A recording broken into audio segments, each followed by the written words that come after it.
Notre rôle maintenant, c'est détecter notre lumière et en profiter au maximum. Et quand on a un plaisir ou un désir, la porte s'ouvre encore plus grand. Comprenez, c'est quoi la lumière?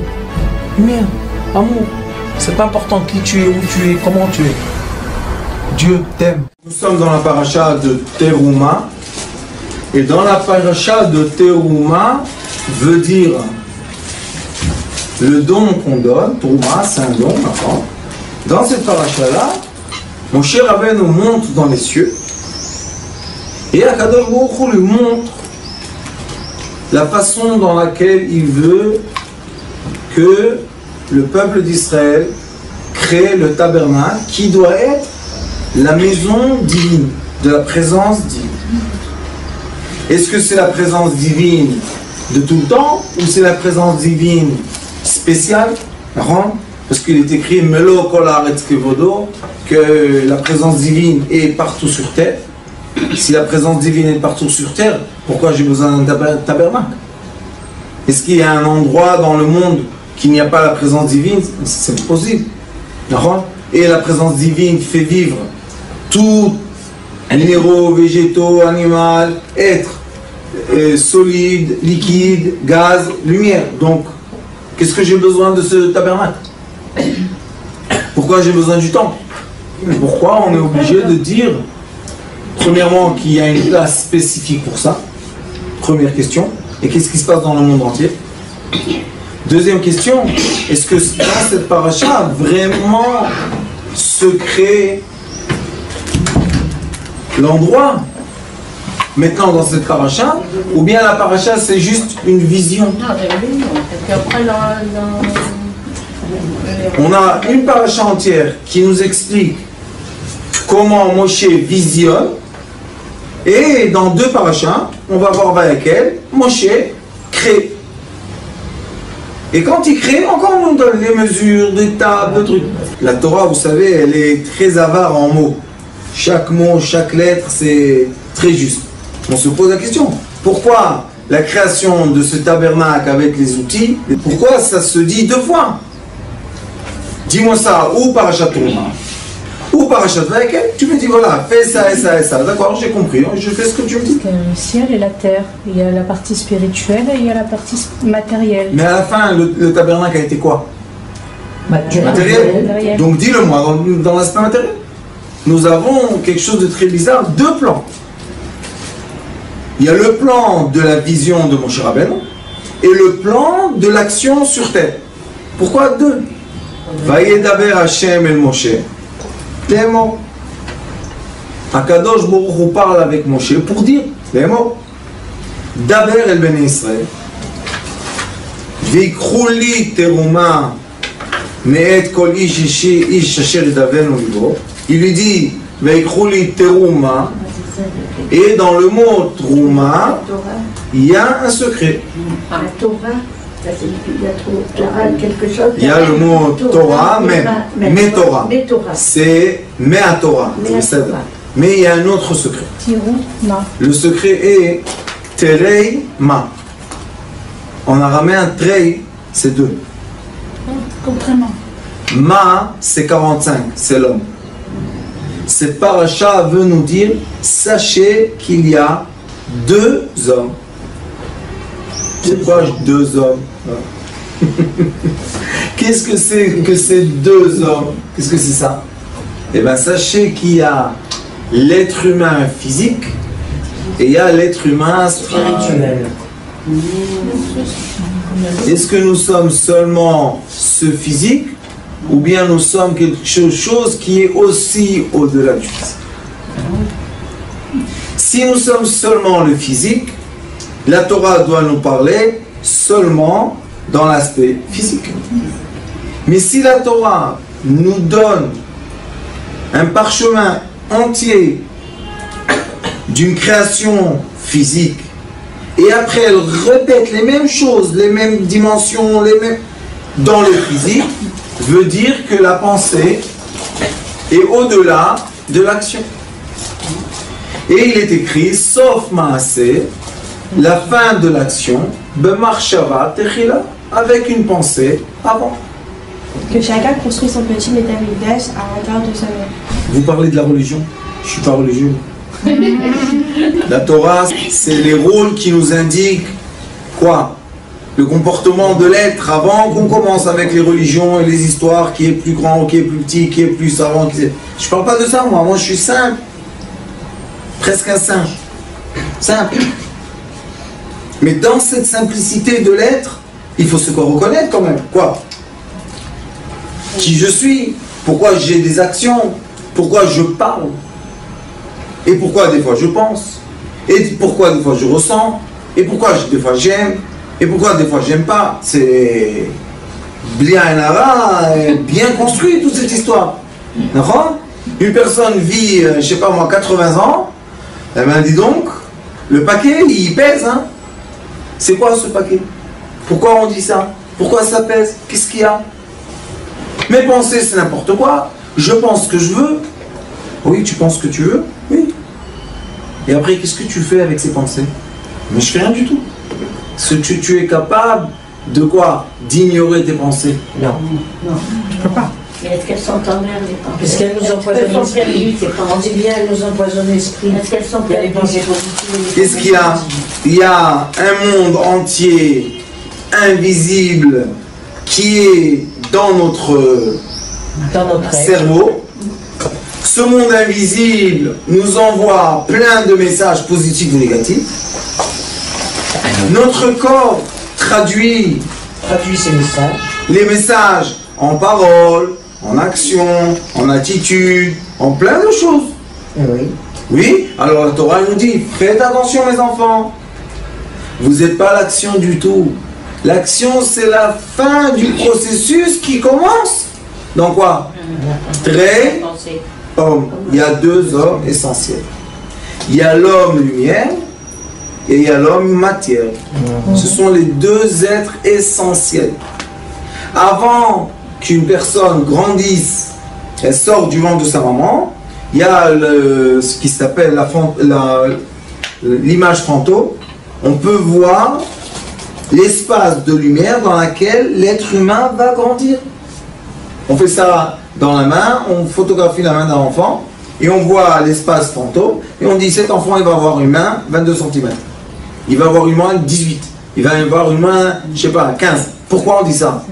Parce que la lumière est toujours avant la matière. Nous, on voit la lumière de la lampe sans regarder la lampe. Parce que la lumière, toujours, comme c'est la matière la plus légère, elle est toujours en avance. Et qu'est-ce qu'elle fait? Elle contourne la matière.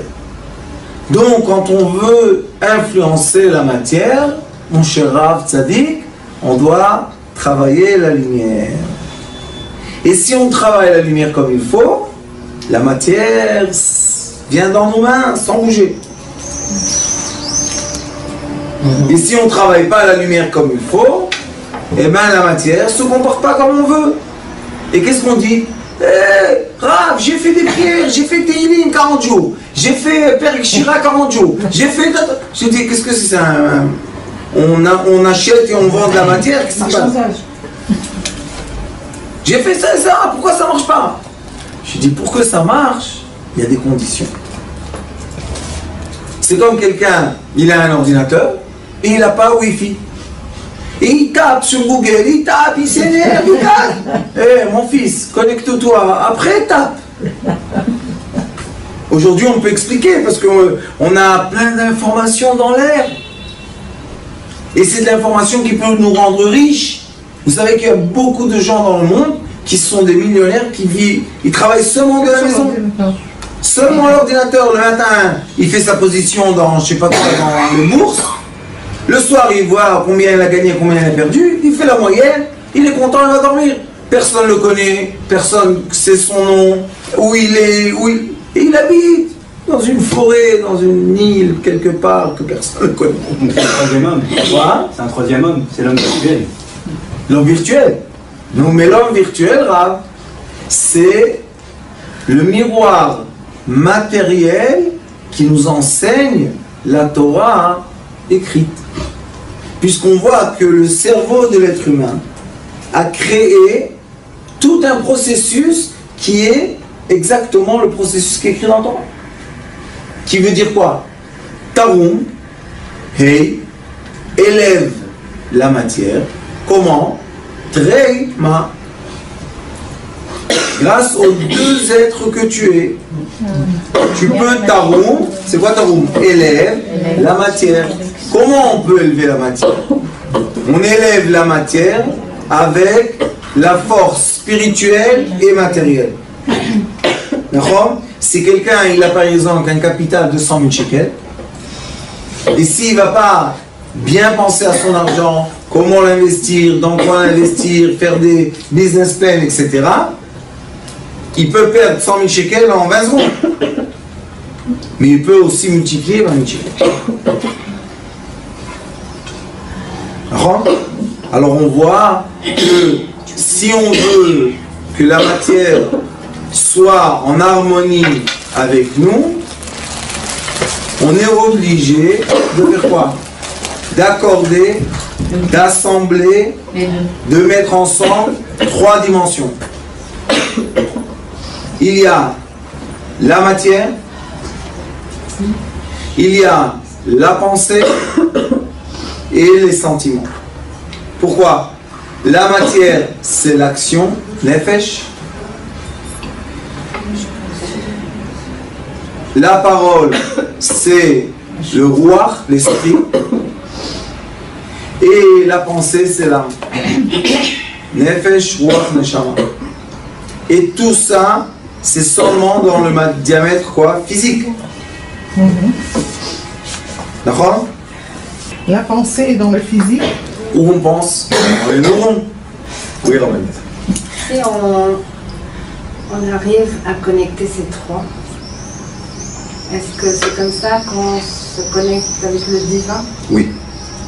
Avec le divin. Il ne faut pas les connecter à rien, il faut les aligner. Les aligner, ok. C'est-à-dire?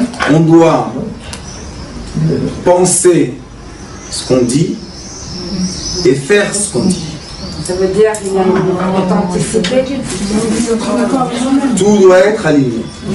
Et c'est pour ça qu'il est écrit Mishepiv velibo shavim ikanes lebet amidrash. Seulement celui que sa parole et ses sentiments sont alignés a le droit de rentrer dans l'étude de la Torah.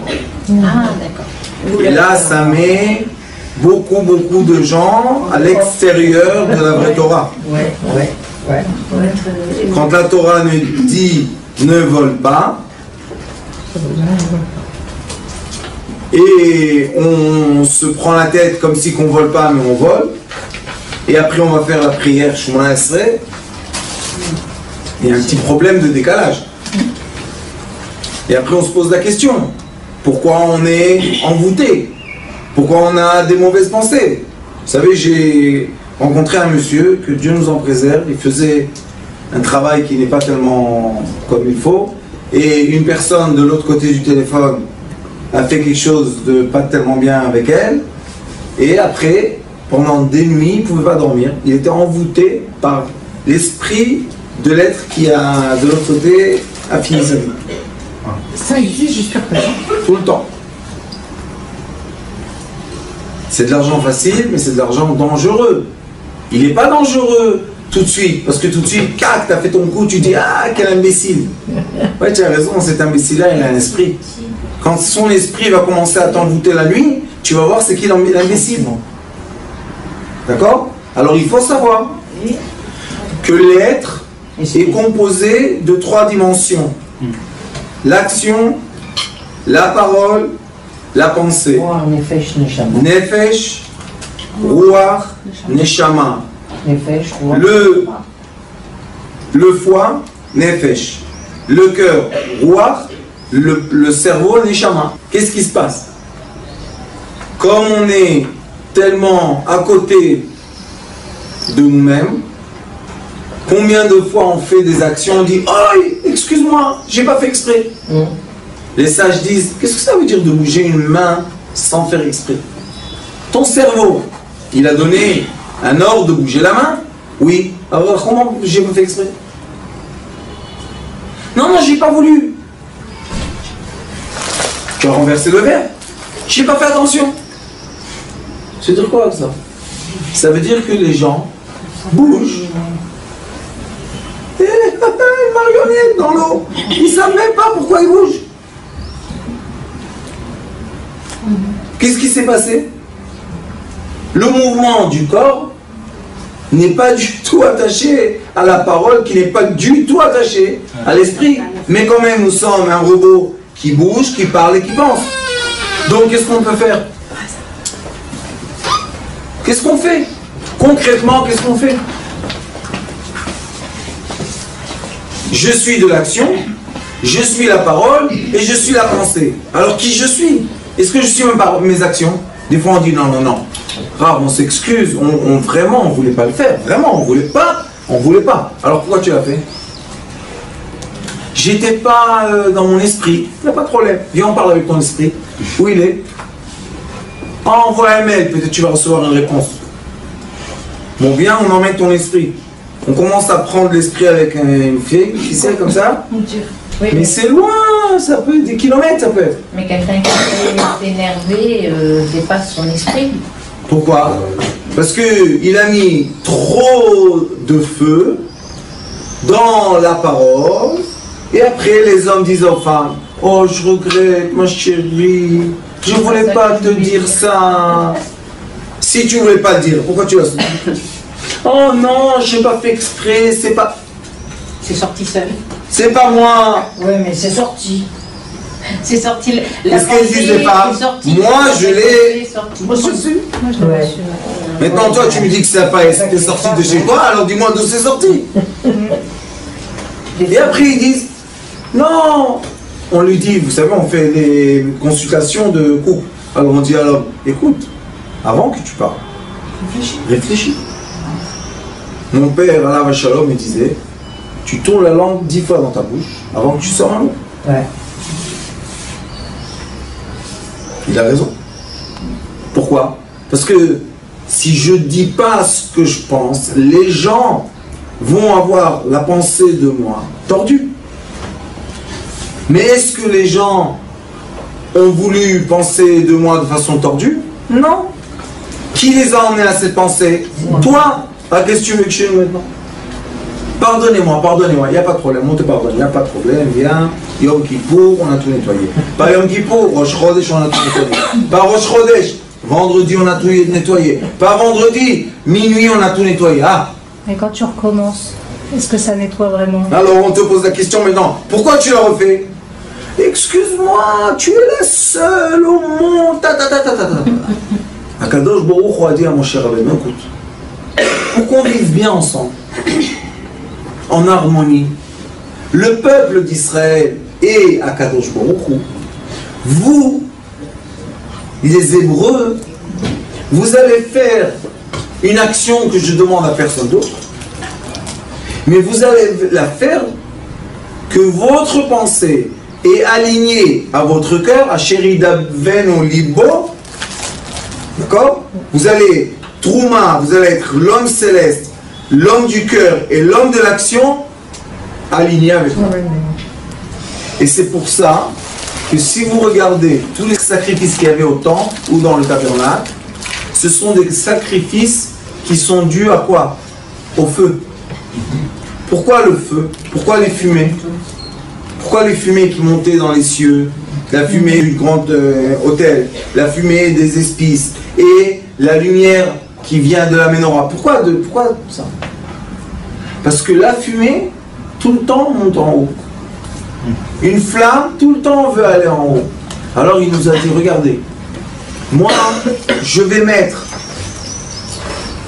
une force sur terre, que par la force qui existe sur la terre, on va tester est-ce que votre parole, votre pensée, votre action a été En accord. Oui, c'est faut que ce soit en accord. Et un des plus grands secrets du temple était que quand la personne qui emmenait le sacrifice avait une mauvaise pensée, ça suffisait la pensée, hein, elle emmène un veau. Vous savez combien coûte un veau? Je sais pas moi, 7000 shekels. Il dit, voilà, Cohen, je te donne le veau. Et il dit, excuse-moi, j'ai pas fait... Et ils emmènent le veau. Le Cohen, il le monte sur l'autel. Et la fumée, elle n'a pas la bonne direction, elle devient l'image d'un chien. Tout le monde voit qu'il y a un chien. Quelle honte. Alors on pose la question, monsieur, c'est quoi ce sacrifice-là? Ah non, j'en ai un veau. Tu peux emmener 5 veaux. Mais tu fais pas mettre un chien en haut, nous on veut le lion. Un autre il vient avec un pigeon. Qu'est-ce qu'il y a? Qu'est-ce que tu as? Je veux pas. Top, un petit pigeon. Tout droit. Ouais. Parce qu'il est sincère. Parce que son action, C'est vrai. ce sentiment et sa pensée étaient exacts. Et ça s'appelle Mishepiv Velibo Shavim. Que l'origine de la vapeur qui sort, de la buée, et la buée qui sort, soient les mêmes. Et si ce n'est pas les mêmes, nous les êtres humains, on a des sentiments qui détectent vite si l'être humain devant nous est sincère ou pas. D'où tu sais? Mais on peut ne pas être aligné et être sincère. Comment, Rabbanit? Le temps d'être aligné, on est sincère. Non. Je suis pas comme ça. Seulement l'action, écoute-moi, Rabbanit, seulement l'action, la parole et la pensée qui sort de quelqu'un qui est aligné vont être acceptées chez l'être qui est devant lui. Et on se pose la question, comment tu sais, d'où tu sais, on te dit, d'où tu sais qu'il est comme ça et comme ça? D'où je sais? Je ressens. Ça veut dire quoi tu ressens? Qu'est-ce que c'est ça? Emmène-nous le détective de ressenti. Les êtres humains se croient plus, alors ils ont créé des détecteurs de vérité. Est-ce que c'est valable au tribunal? Non. Pourquoi? Parce que l'être humain est arrivé à un tel degré de mensonge qu'il arrive même à se mentir à lui-même. Alors là, Baruch Hashem, on est au milieu de l'océan. Où on va? Il n'y a rien, nulle part. La Torah nous dit, tu veux t'approcher de moi? Tu veux que Doshim, tu veux Acharemot, que Doshim, moi? Avec moi, tu vas être seulement aligné. Ça veut dire qu'il y aura sur terre un endroit qui va représenter la vérité de la terre entière. C'est pour ça que Sukkot, on donnait les Hébreux 70 sacrifices en tout. Pourquoi? 70 nations. 70 nations. On est là pour dire quoi? Pour dire que les 70 nations aussi sont alignées à la vérité divine. C'est pour ça que aussi les nations n'ont pas le droit de l'idolâtrie. Pas seulement nous, eux aussi ils n'ont pas le droit à l'idolâtrie. Pourquoi? Parce que tout le monde doit reconnaître que la présence divine est la vérité absolue. D'accord? La reconnaissance de ça ne peut pas être chez quelqu'un que son cerveau, ses sentiments et ses actions ne sont pas dans le même point. Vous savez, il y a des coordonnées, il y a X, Y et Z. Au début, au milieu, quand ils se rencontrent tous, là-bas, personne a une valeur. C'est 0, 0, 0. On 0 Y, 0 X, 0 Z. Donc, l'être humain qui arrive à rentrer dans la dimension du point 0, c'est l'être humain qui arrive à être aligné. Seulement quand j'ai réussi à vivre le point, maintenant je peux vivre l'émotion. Après l'émotion, l'union. Ça, c'est deux attributs qui nous entourent tout le temps. Mais on ne peut pas avoir l'accès à ces attributs si on ne passe pas les autres. Parce qu'ils sont un dans l'autre, dans l'autre, dans l'autre. C'est des sphères, enveloppées de sphères. On ne peut pas sauter d'une sphère à l'autre. Il y a un test pour savoir si on est aligné ou pas? Oui. Ah. Une des façons les plus faciles de voir, c'est est-ce que la personne arrive de rentrer dans une paix et dans un silence C'est très dur. en un instant. Pourquoi c'est très dur? Parce que les gens qui veulent atteindre 2.0 vont dire j'ai eu des pensées, j'ai pas réussi à me concentrer, j'ai eu des idées qui sont venues, mes enfants, mon mari, ta.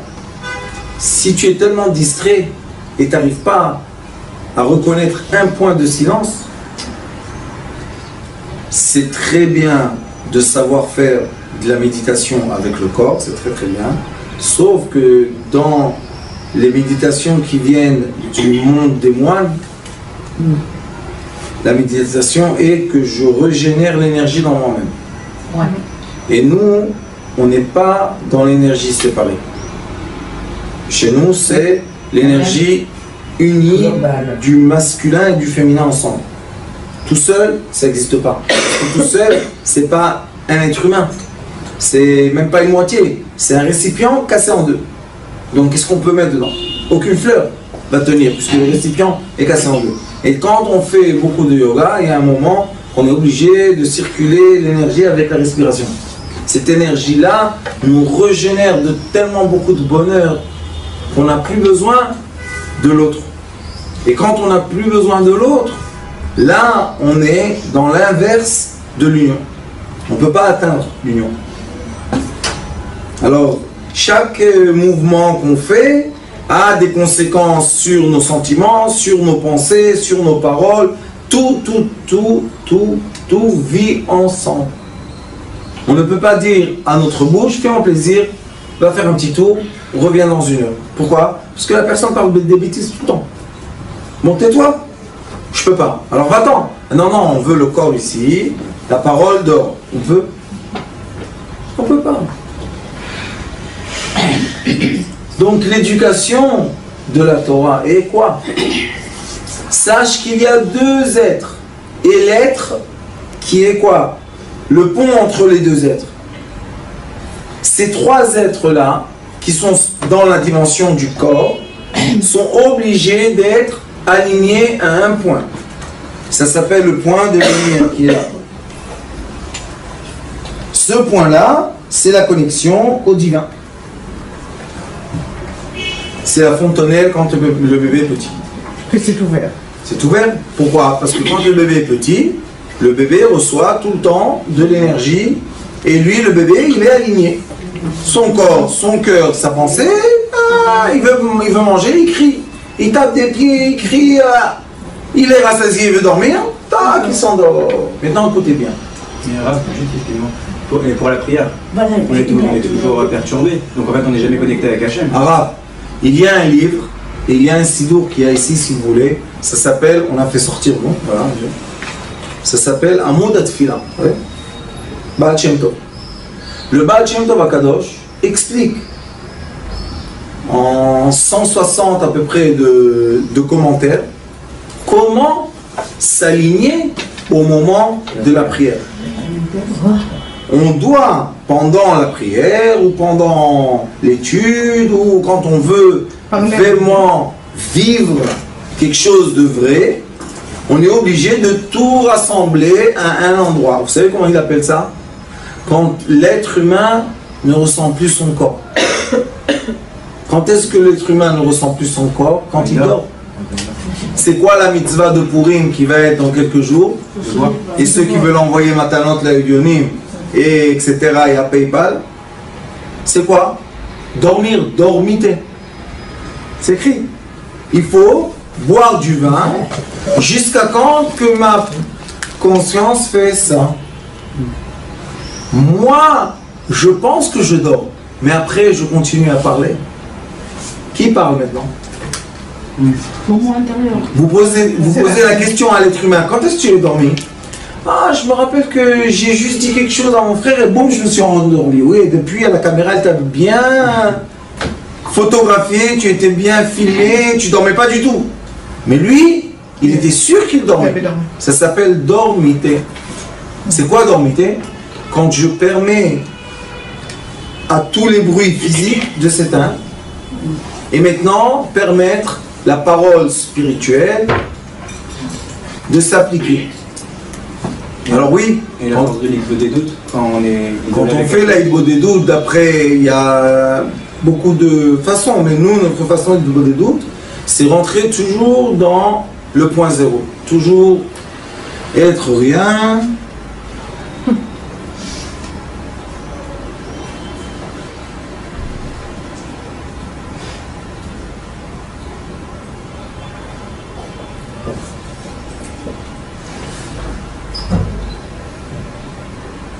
Et maintenant, on pouvait couper le silence, tellement qu'il était vrai.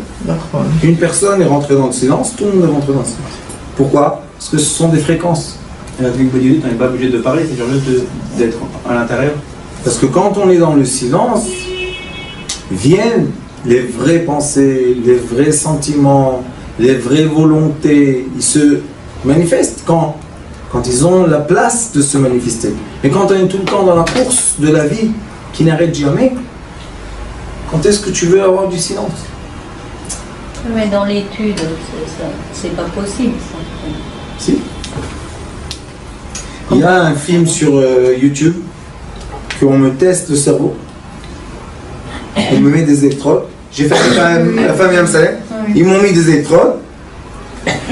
Et je parle, je bouge, et mon cerveau est à zéro. Mais elle était surpris d'ailleurs, moi. Bien sûr qu'ils étaient surpris. Ils ont fait 2 fois pour comprendre comment ça se passe. Elle était surpris. Ouais, mais c'est ça l'attitude idéale, Seigneur, pour l'étude, pour être sûr Pourquoi? qu'on est dans l'étude. Rabbanit, c'est l'attitude idéale pour la vie. Vivre dans le silence. Vivre dans la paix. Vivre dans l'amour. Dans l'harmonie. Vivre dans l'harmonie. Je ne peux pas vivre tout ça si je suis tout le temps perturbé, tout le temps. Parce qu'il se passe autre chose. Ouais, mais c'est le monde qui est agressif.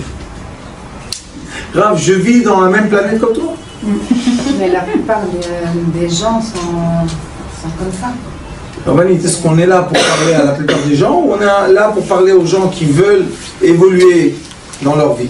Moi, j'explique les gens, la lumière, ils veulent pas. Ils ferment YouTube, stop, ils vont ailleurs. Mais c'est lié à la confiance alors, le silence. De soi-même. Ce qui se passe, c'est que notre confiance de soi-même est dépendante beaucoup de la confiance que l'entourage nous a donnée. Mais quand l'entourage n'a pas la patience de nous donner sa confiance, on reçoit la confiance des gens qui ne sont pas aptes ou adaptés de donner des confiances. Maintenant, notre confiance, ça commence à se dérégler. Et on se dit, je suis bien, je suis pas bien. Je suis gentil, je suis méchant. Pourquoi tu poses cette question? Tu es gentil. Non, mais on m'a dit, mais j'ai vu. Ça dérègle le point zéro. Et si on ne pose pas de questions, ça va? Oui, Rabbanit. Juste profiter de l'instant. Et vous mettez où la Haggadah pratique dans tout ça alors? Je veux te dire, quand l'être humain est en accord intérieur et en amour intérieur, il est connecté à la Haggadah pratique. Mais tant qu'il est dispersé, la Haggadah pratique, c'est la veilleuse divine sur toi. Tant que tu es dispersé, tu ne peux pas la ressentir, malgré qu'elle est là. Et c'est pour ça qu'il est écrit Me'et kol ish asher idvenu libo. Si la personne va me donner son cœur, tikrou et terumati. Prenez seulement de celui qui donne avec foi. Ne prenez pas de celui qui ne veut pas donner. Parce que si vous allez prendre de celui qui ne veut pas donner, cet argent va être pollué. Et l'argent pollué ne crée pas de bonnes choses. Ouais. Malgré qu'on en a plein. Ouais. Donc on doit vivre un petit peu en autarcie tout en vivant avec le Chesed. À aider le Alors, c'est ça que je veux dire. le Hatam Sofer Akadosh a dit vivez dans la communauté, hors de communauté. Ouais, c'est ça. Chai betocham parouchmien. C'est ce que j'ai dit. Je vis dans le social avec les lois du social. Je respecte la loi du social. Et si on se serait comporté comme ça en Israël, il y aurait eu beaucoup moins d'accidents, beaucoup moins de morts et beaucoup moins de bêtises. Ça veut dire qu'il y a une responsabilité. Bien sûr. De quoi? De respecter la loi sociale, même si je ne suis pas d'accord. Mais tu vis dedans. Non, moi je veux rouler feu rouge. Oui, roule 1, 2, 3, le 4e, tu vas avoir un accident. De qui? De quelqu'un qui a pris le feu vert. Donc on est obligé de respecter la loi, mais tout en respectant la loi. Écoutez bien ce que je vous dis parce que c'est le plus important de ce jour. J'ai le libre arbitre de vivre. C'est pour ça qu'il faut choisir la vie dans la société, dans les règles de la société. Et même si on n'est pas d'accord, c'est pas la question. Si, on a le choix, mais on a le choix de souffrir et faire souffrir les autres. Parce que quand on ne respecte pas les lois, on est poursuivi. Quand on est poursuivi, on ne peut pas être dans le silence. Quand on n'est pas dans le silence, nous ne sommes pas dans la vie. Donc non, je veux être réglo, je veux payer mes taxes, même que c'est beaucoup, je veux payer le ma'am, je veux tout. Ça veut dire qu'on n'est pas victime finalement. Non, on est heureux. Pourquoi? Parce que dès que j'ai réglé mon espace Social. de quoi? L'être spirituel, j'ai réglé le confort de l'être matériel.